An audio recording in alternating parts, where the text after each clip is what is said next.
Oke,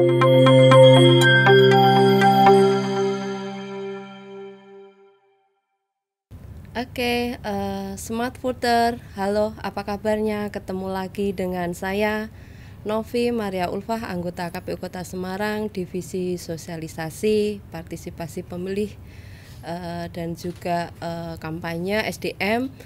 Kita bertemu lagi dalam rubrik Lumpia Lapak Diskusi Pemilu dan Pemilihan. Kita akan menginformasikan terkait dengan info-info pemilu dan juga pemilihan. Baik Smart Voter, pada kesempatan hari ini kita kedatangan tamu yang sangat luar biasa sekali ya. Jadi masih dengan bintang tamu pimpinan Bawaslu Kota Semarang, Bapak Dr. Naya Amin Zaini SHMH. Selamat datang Bapak, bertemu Selamat lagi datang, ya Mbak Novi. Iya, saya menyapanya Mas aja ya, Mas Naya ya. Iya, Oke, suatu kehormatan dan kebanggaan bagi kami bisa hadir di tengah-tengah kita untuk mengisi rubrik Lumpia ya. Jadi ini podcastnya KPU Kota Semarang selain Bibir Ayu. Jadi ada bincang-bincang ringan dengan Ayu Karlina. Kita pada hari ini di episode Lumpia ya. Jadi lapak diskusi pemilu dan pemilihan. Baik, sebelumnya Smart Voter saya akan mengenalkan terlebih dahulu ya narasumber kita pada kesempatan hari ini. Beliau Mas Naya Amin Zaini ya, pimpinan Bawaslu Kota Semarang ya untuk masa bakti 5 tahun ya, periode 2018 sampai 2023 ya gitu. Beliau lahir di Sragen 15 Januari 1985 ya. Masih muda ya, seumuran dengan saya Mas. Oke, beliau pengalaman di kepemiluan itu di Panwas sebelumnya ya, dari tahun 2017, 2018 dan juga ada beberapa yang lainnya ya. Baik Smart Voter, jangan lupa untuk selalu nonton ya, dan juga subscribe ya channel YouTube KPU Kota Semarang ya. Jadi di situ banyak sekali informasi terkait dengan pemilu dan pemiluhan ya. Nah, langsung saja ya Mas Naya ya. Sehat ya Mas Naya? Sehat Mbak Novi, Alhamdulillah ya. Terima kasih. Pemirsa sama semuanya juga tetap sehat walafiat semuanya. Oke, amin amin ya robbal alamin ya. Apalagi ini pandemi masih juga pandemi belum usai ya gitu. Oke, baik Mas Naya di Bawaslu Kota Semarang ini divisinya apa Mas? Ya, sebelum saya menjawab, nanti bincang-bincang santai dengan host kita Mbak Novi Maria Ulfa, luar biasa sekali. Perkenankanlah saya akan menyampaikan pantun Mbak Novi kalau diperkenankan. Oh iya, disilakan Mas. Ini Mas Naya selalu dengan pantun-pantunnya ya. Supaya obrolan kita itu rileks Mbak gitu. Lari-lari di jalan Kaligarang, mampir Pandanaran, makan lumpia lalap acar. Hari ini acara KPU Kota Semarang lapak diskusi pemilu pemilihan. Semoga acara podcast Lumpia berjalan dengan lancar. Terima kasih, luar biasa sekali ya Mas Naya ya. Oke, kembali ke tema ya Mas. Jadi terkait dengan divisi. Jadi ada 5 pimpinan divisi, Mbak, Bawaslu Kota Semarang ya, masing-masing kan punya divisinya masing-masing ya. Kayak di kita di Komisioner KPU Kota Semarang juga seperti itu, ada ketua divisi keuangan logistik, saya sosialisasi, terus ada Mas Zaini divisinya perencanaan data pemilih, ada Pak Heri, ada teknis, Pak Yanto ini beliau di divisi hukum lah. Mas Naya itu di divisi apa Mas kalau di Bawaslu Kota Terima kasih Mbak Novi, sesuai pertanyaan tadi bahwa saya di Bawaslu Kota Semarang itu diberi tugas untuk mengampu divisi penanganan pelanggaran, dan biasanya kalau sentra Gakumdu pemilu atau pemilihan juga sudah terbentuk, itu divisi koordinator divisi pelanggaran itu juga automatically menjadi koordinator sentra Gakumdu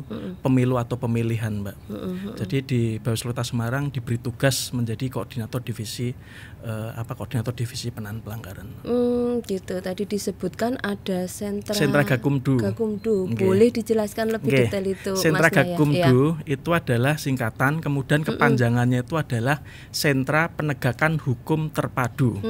Sentra Penegakan Hukum Terpadu untuk pemilu dan kalau pilkada pemilihan begitu. Ya. Kemudian sentra Gakumdu itu memang mandat yang diatur di dalam undang-undang pemilu dan undang-undang pilkada. Ada pasal 152 itu memang jelas bahwa untuk melakukan penanganan tindak pidana pemilu atau pemilihan itu memang harus dinaungi namanya lembaga sentra Gakumdu pemilu begitu. Yang berisi di dalamnya ada Bawaslu, kemudian ada kepolisian dan ada kejaksaan.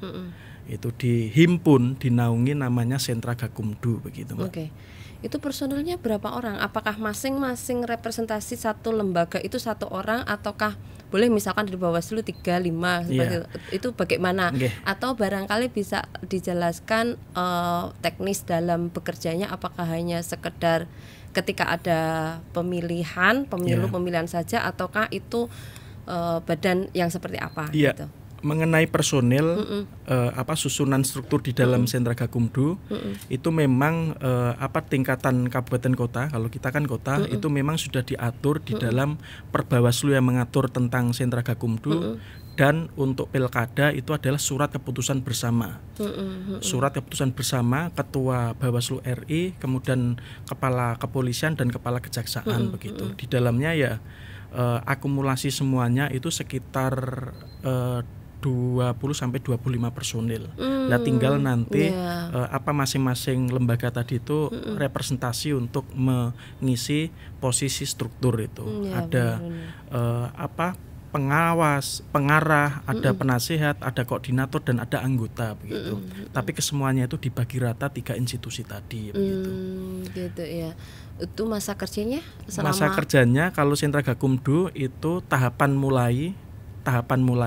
jadwal program sebagaimana PKPU diatur itu mulai, kemudian maka saat itulah sentra Gakumdu itu dibentuk sampai berakhir tahapan jadwal program selesai juga. Jadi nyaris saat tahapan saja begitu, tahapan jadwal program. Ya, kalau di kita ya Mas Naya ya, di KPU Kota Semarang itu menyerupai badan ad hoc ya. Jadi kita perekrutan untuk panitia di tingkat kecamatan dan juga di tingkat kelurahan itu sepanjang masa tahapan pemilu dan pemilihan gitu. Jadi masa kerjanya Gakumdu juga sama ya. Jadi sepanjang masa tahapan itu berlangsung itu. Nah, selain dari optimalisasi dan juga masuk di Gakumdu, barangkali tugas kewajiban di bidang penanganan dan pelanggaran itu apa saja gitu. Nah, apalagi ini udah belum masuk tahapan gitu belum masuk tahapan untuk pemilu maupun pilkada gitu. Kalau istilah kami itu adalah tukewa, Mbak Novi. Tugas, kewajiban dan kewenangan. Itu memang diatur di dalam undang-undang pemilu juga muncul, kemudian di dalam undang-undang pilkada juga muncul. Kemudian diperjelas di dalam Perbawaslu nomor 1 tahun 2020 mengenai tata kelola organisasi begitu. Di situ memang spesifik bahwa divisi penanganan pelanggaran, namanya divisi penanganan pelanggaran, maka core bisnisnya maupun fungsi-fungsi utamanya itu berkaitan dengan penanganan pelanggaran. Misalnya menerima laporan atau temuan yang berkaitan dengan dugaan pelanggaran, baik itu administrasi, hukum lainnya maupun etik maupun pidana. Yang kedua itu adalah bersama sentra Gakumdu untuk melakukan pembahasan. Sentra Gakumdu melakukan pembahasan terkait dengan dugaan tindak pidana pemilu maupun pemilihan. Kemudian membuat kajian awal maupun kajian hukum yang berkaitan dengan dugaan pelanggaran. Kemudian melakukan tata kelola itu unit pengelolaan barang dugaan pelanggaran. Lah ini saat ini Bawaslu RI dan provinsi juga menekankan mengenai unit PPDP juga, pengelolaan barang dugaan pelanggaran juga. Kemudian melakukan pengadministrasian dalam bidang itu penanganan pelanggaran maupun tugas-tugas yang lainnya yang diatur dalam itu peraturan hukum yang berlaku begitu. Oke. Itu. Berarti saat ini masih tetap proses itu ya. Tapi pada prinsipnya Bawaslu menerima laporan terlebih dahulu ya. Maksudnya dari masyarakat atau dari elemen masyarakat manapun, jika ada pelaporan maka kemudian di ini kan wajib. Jadi ada pelapor yang datang menyampaikan ke Bawaslu maupun jajarannya, itu Bawaslu wajib untuk melayaninya ya, menerima gitu. Mengenai nanti kualitas laporannya itu apa dan bagaimana, memenuhi syarat formil material atau tidak, nah itu nanti ada kajian awal atau kajian hukumnya begitu. Tapi prinsip siapa saja sebagai pelapor itu ada 3 Mbak Novi. Warga negara yang memiliki hak pilih, kemudian kedua itu peserta pemilu, yang ketiga adalah pemantau pemilu. Ini kalau dalam bahasa hukum itu adalah legal standing ya, yang punya kedudukan untuk menyampaikan laporan. Kalau temuan itu adalah pengawasan aktif dari jajaran pengawas pemilu begitu. Kalau temuan berarti aktif dari penyelenggara dalam hal ini Bawasnya ya. Tapi kalau laporan itu bisa dari 3 unsur tersebut ya, baik warga negara yang punya hak pilih, terus juga peserta pemilu pemilihan dan juga dari lembaga pemantau pemilu itu sendiri. Nah, kemudian nih Mas, terkait dengan persiapan nih pemilu di tahun 2024. Ini tahapannya kita belum mulai ya Mas, tapi suasananya itu sudah mulai kerasa ya gitu. Nah, bagaimana sih Bawaslu dalam hal ini divisinya panjenengan persiapan menuju ke pemilu pemilihan tahun 2024? Barangkali bisa diceritakan dulu, Mbak. kita. Oh iya, disilakan. Silakan ya. Silakan, jangan lupa ya Smart Voter untuk selalu kunjungi website kami ya, YouTube KPU Kota Semarang, dan juga follow akun sosial media kita ya, baik di Facebook, baik di Twitter dan juga Instagram, karena memang kita selalu update setiap informasi yang ada ya di KPU Kota Semarang ya. Jadi supaya masyarakat Kota Semarang itu tidak ketinggalan informasi terkait dengan info-info pemilu dan pemilihan. Sudah? Ya, persiapan monggo, untuk dilanjutkan. Pemilu maupun pemilihan serentak 2024 ya itu ya. Pertama, wabil khusus divisi penanganan pelanggaran saat ini sebagaimana perintah Bawaslu RI dan provinsi itu melakukan daftar inventaris masalah. DIM ya kalau dalam bahasa legislasi itu. DIM berkaitan dengan regulasi dalam bidang itu penanganan pelanggaran begitu. Jadi di dalam Perbawaslu penanganan pelanggaran, kemudian yang terkait itu kan ada ayat-ayat, ada butir-butir maupun ada pasal-pasal yang mengandung kelemahan di inventaris begitu. Inventaris kemudian kita sampaikan ke provinsi dan provinsi tentunya juga ke RI itu. Pertama itu. Yang kedua itu adalah melakukan refleksi dan evaluasi ya berkaitan dengan penanganan pelanggaran kemarin pemilu dan pilkada. Dari refleksi dan evaluasi itu kerja-kerjanya itu, maka apa yang perlu ditingkatkan sebagai bahan rekomendasi untuk nanti penanganan pelanggaran yang efektif gitu. Kemudian yang ketiga itu adalah juga ada semacam itu evaluasi dan refleksi juga terkait dengan sentra gakumdu, kemudian tim penertiban begitu juga. Itu juga bagian. Kemudian yang berkaitan dengan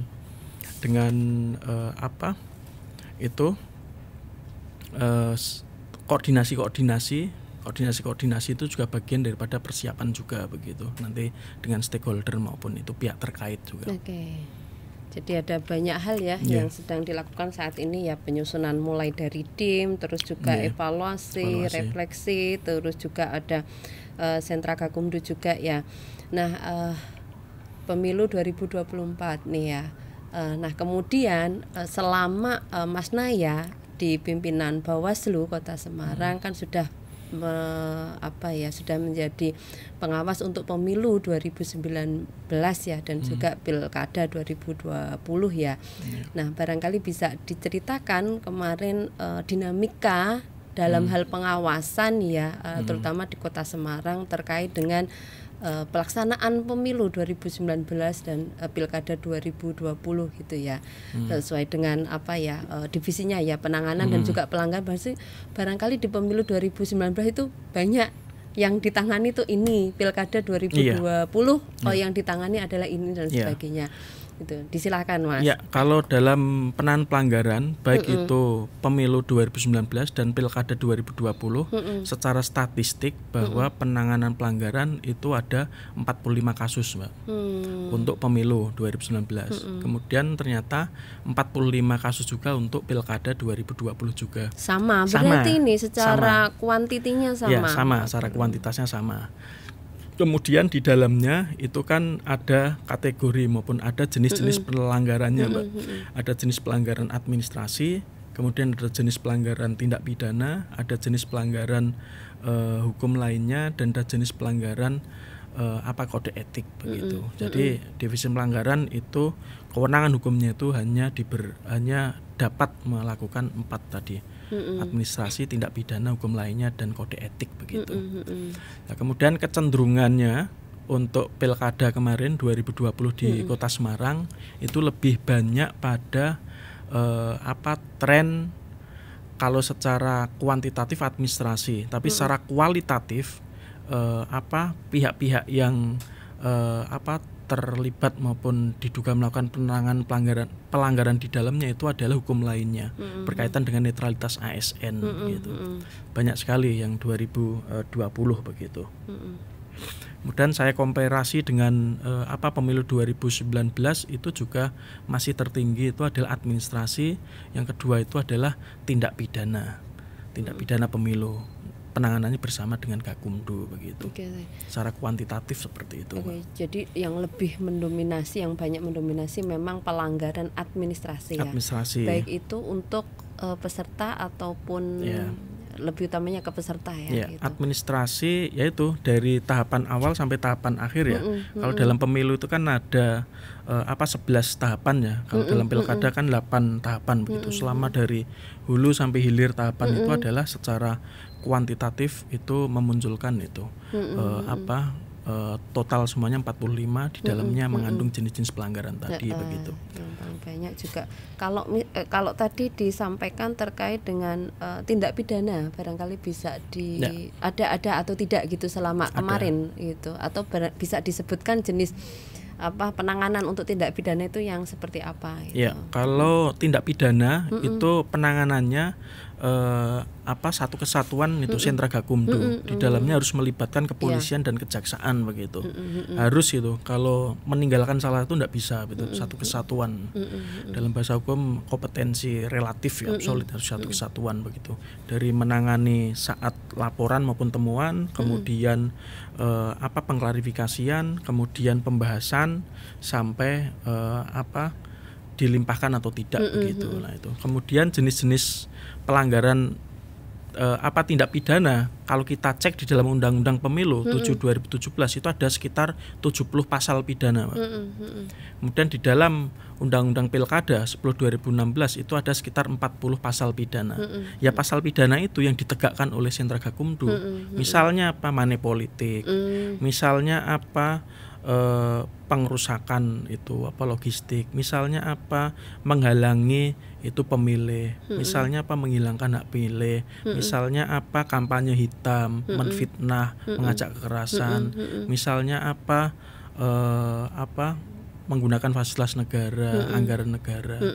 Intinya adalah pasal-pasal pidana yang diatur di dalam bab pasal pidana undang-undang itu.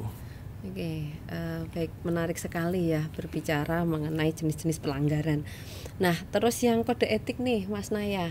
Jadi tadi kan disebutkan ada pelanggaran administrasi, ada tindak pidana dan juga kode etik. Barangkali bisa di waktu kemarin itu ada tidak pelanggaran yang terkait dengan kode etik gitu yang ditangani oleh Bawaslu Kota Semarang selama penyelenggaraan kemarin. Kalau pemilu 2019 itu ada, kemudian yang pilkada 2020 itu tidak ada. Kata kunci dari penanganan pelanggaran kode etik adalah bahwa pelanggaran terjadi karena melanggar sumpah janji jabatan, fakta integritas dan kode etik. Bagi penyelenggara pemilu. Kalau penyelenggara pemilu ad hoc di jajaran kami, maka Bawaslu Kabupaten Kota yang punya wewenang untuk memutuskan. Kemudian kalau jajaran ad hocnya KPU, maka kita itu rekomendasikan pada KPU. Tapi kalau KPU itu ke TPD maupun DKPP. Nah, itu jadi sudah ada itunya kanal-kanalnya masing-masing. Berarti secara spesifik kalau yang kode etik itu kalau Bawaslu Kota Semarang berarti itu menangani pelanggaran-pelanggaran di jajaran internalnya internal. Gitu, baik di tingkatan kecamatan maupun kelurahan. Tapi di lain pihak juga bisa memberikan rekomendasi kepada penyelenggara dalam hal ini KPU ya. KPU yang jajaran ad hoc. Iya, terkait dengan pelanggaran kode etik ataupun sejenisnya. Baik, Mas Naya, ini menarik sekali ya perbincangan kita terkait dengan divisi penanganan dan juga pelanggaran ya Bawaslu Kota Semarang ya.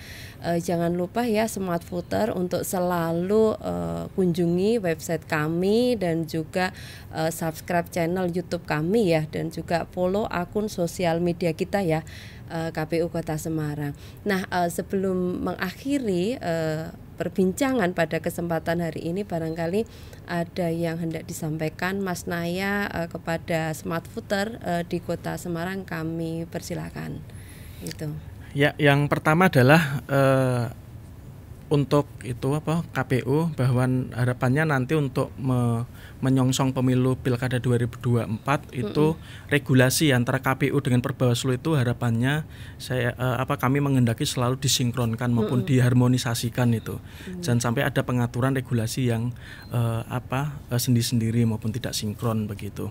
Kemudian yang kedua adalah selalu ditingkatkan koordinasi komunikasi sebagaimana itu spirit untuk pencegahan ya. Pencegahan itu kan sebelum ada niatan maupun ada kesempatan untuk terjadi, maka bisa dicegah dengan pencegahan begitu. Kemudian kepada masyarakat bahwa untuk mensukseskan pemilu 2024 itu kan juga mau nggak mau akan terlibat pada masyarakat juga. Minimal adalah untuk bisa dapat menggetok tularkan, mensosialisasikan maupun menularkan informasi-informasi yang berkaitan dengan pemilu 2024 begitu. Walaupun sebentar lagi juga dengar-dengar walaupun belum putus oleh pemerintah ya, sepertinya akan mulai tahapan pemilu 2024 mulai begitu terjadi begitu, mungkin insya Allah tahun depan begitu dan awal-awal tahun depan begitu. Kemudian bagi masyarakat pun juga ini kan meskipun tidak tahapan, itu Bawaslu dan KPU pun juga punya tugas banyak sebenarnya.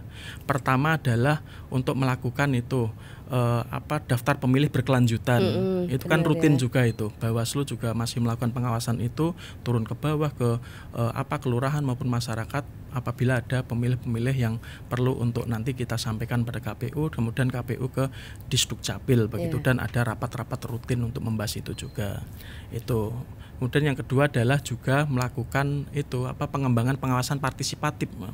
Itu juga tidak dikenal di dalam tahapan jadwal program, tetapi perintah undang-undang untuk melakukan itu pengembangan pengawasan partisipatif. Pengawasan partisipatif. Ya, Bawaslu kemarin kan mengembangkan ya, ada 8 kelurahan pengawasan dan kelurahan anti politik uang yang ada di Kota Semarang. Itu juga melibatkan masyarakat juga sebagai jaringan, sebagai kolega, sebagai volunteerian ya, terkait dengan untuk nanti menyongsong dan menyiapkan pemilu 2024 juga begitu.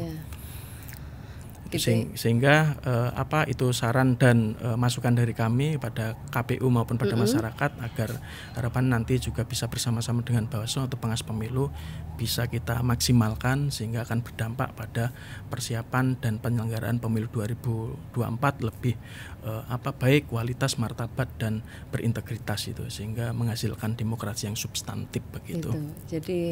Jadi tadi ya sudah banyak disampaikan ya terkait dengan persiapan Bawaslu Kota Semarang dalam hal ini ya, menjelang pelaksanaan pemilu tahun 2024 ya. Jadi memang kelihatannya masih lama, tetapi kita penyelenggara itu sudah mulai dari sejak sekarang itu sudah persiapan ya gitu. Apalagi tahun depan ini kita sudah mulai untuk tahapan ya, tahapan untuk persiapan pemilu 2024. Jadi rakor dengan pihak-pihak lain, stakeholder juga di Bawaslu Kota Semarang juga sudah ini ya dilaksanakan berjalan ya, juga, gitu ya. Masih berjalan. Apalagi dengan kita ya harus sinergi ya dengan KPU Kota Semarang mengawal daftar pemilih berkelanjutan yang DPP, tiap ya. bulan harus Iya. selalu kita update ya gitu. Jadi tiap bulan kita selalu ada rakor dengan Bawaslu dan juga pihak-pihak pihak terkait ya, dan juga dari kepolisian, dari Dispenduk Capil, terus juga ada TNI Polri dan lain sebagainya. Jadi memang kita selalu mengharapkan bahwa kita itu namanya pemilihan bukan hanya hajat negara ataupun kita selaku penyelenggara, tapi bagaimana menghadirkan itu sebagai sebuah kebutuhan untuk masyarakat juga gitu. Jadi selalu kita menghadirkan info-info itu supaya masyarakat tidak missing link gitu ya, missing informasi terkait dengan pemilu dan juga pemilihan. Terima kasih nih Mas Naya. Ada pantun penutup ini, Mbak. Atas hadirnya. Oke, ya terima kasih. Oke, disilahkan jika hendak berpantun ini. Di Simpang 5 bersama kekasih, makan lumpia campur ikan. Saya ucapkan banyak terima kasih. Ada yang kurang berkenan, saya dimaafkan. Sama-sama Mas Naya, saya Novi Maria Ulfah, anggota KPU Kota Semarang, host pada kesempatan hari ini mengucapkan terima kasih yang sebesar-besarnya atas hadirnya Mas Naya yang tadi banyak memberikan informasi banyak ya terkait dengan Bawaslu Kota Semarang. Apabila ada hal-hal yang kurang pas dan kurang berkenan, saya juga mohon maaf yang sebesar-besarnya. Terima kasih, sampai ketemu lagi Smart Voter di rubrik Lapak Diskusi Pemilu dan Pemilihan untuk episode-episode yang selanjutnya yang akan datang. Terima kasih. Assalamualaikum warahmatullahi wabarakatuh. Salam sehat dan semangat selalu.